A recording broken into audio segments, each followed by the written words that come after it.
Hey, what's up YouTube? It's your boy King James here, and welcome back to the channel. Or if it's your first time here, welcome to the channel. I'm glad to have you here. All right, so let's talk about the new guns in Call of Duty Season 6. We got the Grov, which I already covered, and it's okay. We got the Ironhide, which we'll talk about in a second, but it seems like what's happening lately is the new guns will come out and they're not crazy OP like what used to happen. You know, the new gun would come out and everybody uses it super OP and then they nerf it. Now they're bringing them out and they're not that great and they're having to buff them. That happened with the PPSH, right? It was terrible when it first came out. I did an SMG review and it was last. Now it's probably one of the best SMGs in the game. I think I need to go back and revisit it. It's that good.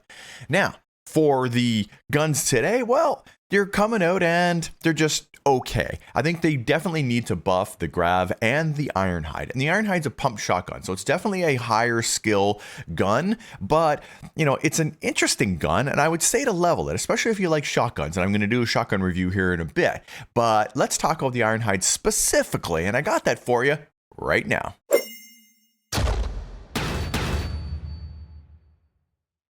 So I want to start out with a little bit of gameplay footage for the Ironhide. Let me show you the good parts of the Ironhide to start. And if you get those headshots right on, like what you're going to see me here at point blank range, poof, one shot. So it actually does one shot in some circumstances. And I managed to get it to do it a few times when I was playing with it for a full night. And it's a pretty strong gun. I think this is another one shot right here, although one of his buddies was shooting me in the back and, you know, knocked me, although I did manage to get back up. But if you get those up close shots and a guy's running around the corner and they're really close, like point blank, you can definitely get them down. But it's a lot of times a two-shot, like what you're seeing there. You don't necessarily get all the pellets right on a full perfect headshot. So, you know, if you're hitting the body or the neck or anything like that, the gun pretty well automatically becomes a two-shot.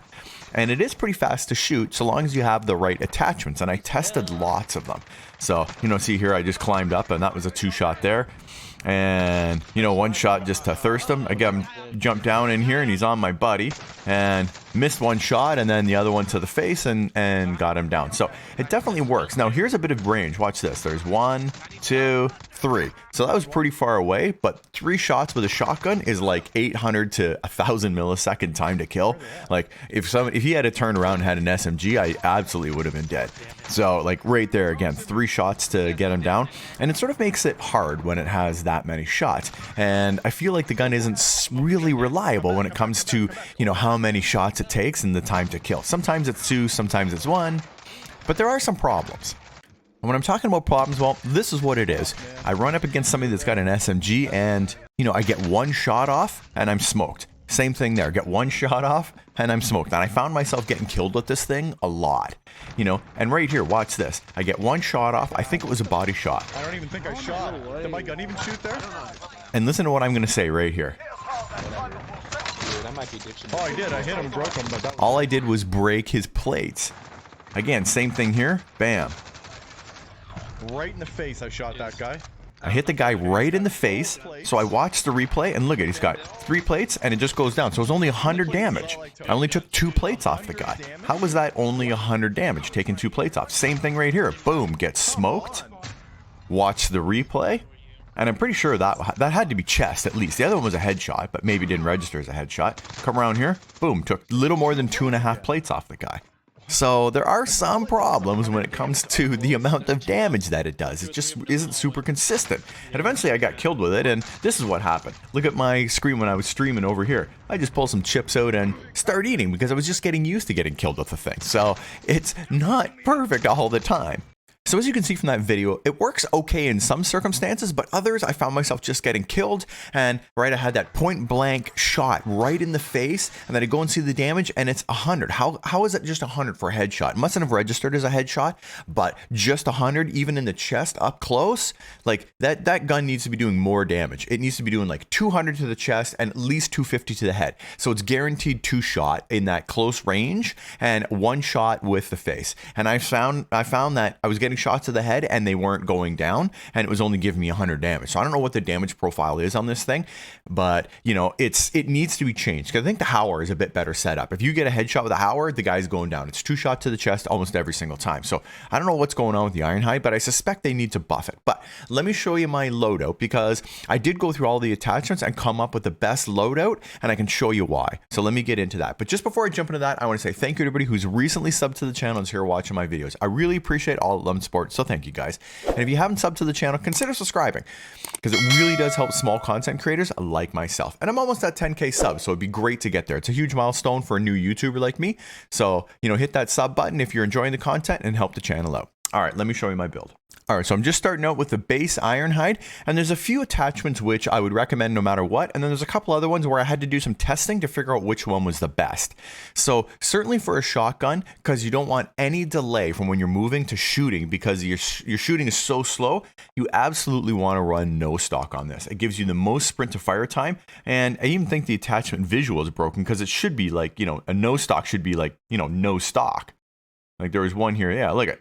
So the SAS combat stock looks like a no stock, and the no stock looks like, I don't know, whatever the combat stock should be. So, I mean, even the visuals are broken on this gun, but you definitely want to run no stock. And I was running the Serpent Wrap for ADS speed.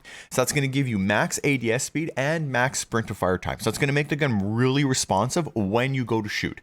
And for movement, the Tiger Team Spotlight, because you definitely want to have as much mobility with this gun. Considering it's a slow firing gun, you need to sometimes take a shot and move and strafe and then go back and take another shot. So you absolutely need all that movement speed, sprint to fire, and fast ADS when you're using this gun.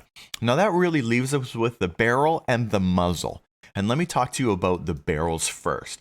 Now, there's a couple of barrels which increase the fire rate. So the Reinforced Heavy is a little bit of effective damage range and a little bit of fire rate. The Hammer Forged is just all fire rate. It gives the most, even in Cold War it does. And the Task Force is just effective damage range. So I really thought the gun shot slow, and I wanted to try out the fire rate to see if it would improve it. Well, let me show you how that works. So I wanted to test the two barrels against each other and see whether the Hammer Forged was worth it for the faster fire rate. So I shot both of them as fast as I could and then lined the video up exactly the same so that the guns shoot at the exact same time to start and then go through. And let me play it for you. And you can watch as I shoot, watch the Hammer Forged. It does start shooting a little ahead of the Task Force. And let me go back and show you frame by frame on the last one. You can see right here, and bam, the Hammer Forged fires, and like just a couple of frames later, the Task Force. So is it faster? Yeah, it's faster, but not in a way that's worth it. So I think the Task Force is better. And I also wanted to test all of the muzzles. And the ones that I thought were the best were the Agency Choke, the Flash Cone, and the Infantry V-Choke. And I'll go back and show you why. But some of the things that matter on these is the ADS speed and then what the pattern looks like. So I tested the ADS speed and I got them both starting at the exact same time.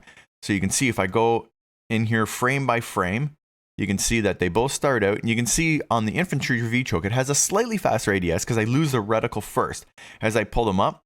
And you can see that the Agency Choke is the last, but it's not much. It's only a couple of frames different. So if I actually play this, watch here and see if you can tell the difference. They almost look exactly the same. You can tell the last one's coming up a little slower, but it doesn't really seem to be any faster on the ADS at all. And then I checked out the spread on all the guns. So watch the spread. So I did a ADS shot and then a hip fire shot. Right, and you can see what it looks like. So an ADS shot and a hip fire. I just run up quick and then I cut it, and I'll show you in a sec, right? ADS and then a hip fire. Now, I'm going to run up here and have a look at it. And look at the ADS, of course, on the Infantry V-Choke is a little closer than, say, the Agency Choke. But to be honest, they're all pretty tight and in a pretty tight spot. And that was about 10 meters away, which is sort of in its, farther effective damage zone. And it's still getting a pretty good shot. So if you get a headshot, every one of those pellets is going to land on somebody's face. So let's go back and look at the attachments. So back to the barrels real quick. We tested the Hammer Forge and the Task Force. Task Force is definitely better. The fire rate isn't worth it. And the Task Force gives you more effective damage range. So it's going to be the one that I would use. Now for the muzzle, right, we tried the Flash Cone, which is It's got aim stability and position concealment, so it's almost like a suppressor. We tried the infantry V-choke, which has ADS spread, so it actually did tighten it up a little bit, but I don't really think it was worth it. And then there's the agency choke, which gave us sound suppression plus a pretty good, size on the overall pellet when you're ADS, but you also get a little bit more of effective damage range. Bullet velocity doesn't really matter, and the gun doesn't really have any recoil, so the vertical recoil control also doesn't matter. So I ran the agency choke to also get the increased effective damage range. And with all of the attachments like this, I found this to be the best way to run the gun. But of course, as I was saying, I really feel like Raven needs to buff both this and the grav, or make some kinds of changes, because they don't really seem to perform exactly the way I want. Too many times I was getting killed too fast with it, or I'd get what looked like a headshot and it's only giving me 100 damage. So there's clearly not quite right, considering the stocks are broken, and when you're in the actual menu, it's sort of broken when you're trying to select your guns. So I mean, there's some things wrong with these that I think they need to fix. They'll probably will, and we'll see how that changes these guns as the meta pushes forward. Anyways, guys, that's it for me. If you want to check me out on Twitch, come on over and check me out. I stream Mondays, Wednesdays, and Fridays, and you can see me and my buddies play live.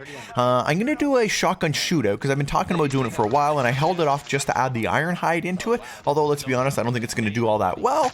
But look out for that. I'll probably have that on Thursday this week. And I'm going to try the Grav out as a sniper support gun, which is, I think, sort of what it could be good for right now. So stay tuned for all of that. That's going to be coming up. That's basically it. So if you're not subbed to the channel, make sure you're subbed if you want to have new content coming out. And as always, if you don't see me in Warzone, if you don't see me in multiplayer, it's only a matter of time, baby. King James out.